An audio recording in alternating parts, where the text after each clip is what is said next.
الحين هذا الجزيرة ها؟ ولا شو نعم اسمه؟ هذا من جنوب المغرب. هذا هو الشاي. نعم. بعدين تحطه هنا دقيقة شوي لهن. لازم تحط لك شوي. طيب. ترى هذا مكلف حدود ال 300 ريال يا جماعة. ما شاء الله. والله. طيب وهذا من المغرب ترى مجيوب. طيب. من المغرب وهذا من المغرب. بعدين عدا النعناع. ايوه. نبي نجيب المويه الحاره هنا الساخنه المغليه ونسكبه هنا. طيب. خلاص. بعدين نروح نحطه على النار. على نار ضعيفه هادئه. خلاص هادئه. ونحط فيه السكر المقدار اللي نبغاه. ما تكثروا السكر. ها وتبي تحركه كويس. اخر بعد ما يفوح شوي على طول حط النعناع. هذا النعناع هذا بالنهايه.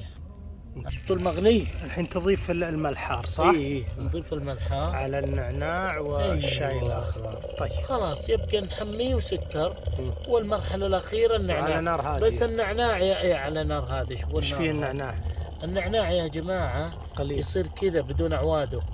شوف ايدي ابو علي كامل. ايوه شفتوا كذا مقطع. اي الحين على نار هاديه مره. ونفتح هنا اذا بغيت. اذا بغيت نفتحه. والنعناع متى تحطه؟ اذا طلعناه. زين. هذا السكر. لا ما انا بحط. لا ترى شويه بحر. راقبوني بس ابو محمد تكون. صح. يصير نار هاديه مره عشان ما ينفع. شفتوا بدا يفوح ان شاء الله. تحط النعناع. ايوه. طيب. النعناع المفروم.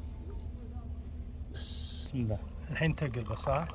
ارفع يدك شوي. السلام. لازم الزيت.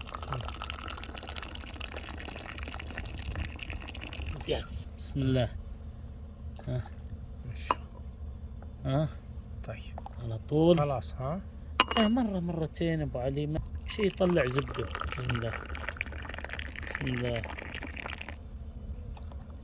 ايش تبغى هذه الخضراء ولا؟ خلاص الخضراء ما يخالف. والصفراء؟ لا انا اقول لك الاحسن مثل ما بغيت لي الاحسن يا ابو علي. خذ الصفراء. كلها واحد. ولا نمليه. تخلي. الحين هذه الطريقه مغربيه. ايوه. شكرا ابو معاند. ما شاء الله تبارك. لا ما شاء الله. ما شاء الله. أزم من علقمة الأسبوع الماضي. لا ممتاز. كل شغلك ممتاز. لا مرتب يا أبو علي. ما شاء الله. بس الله يهديك.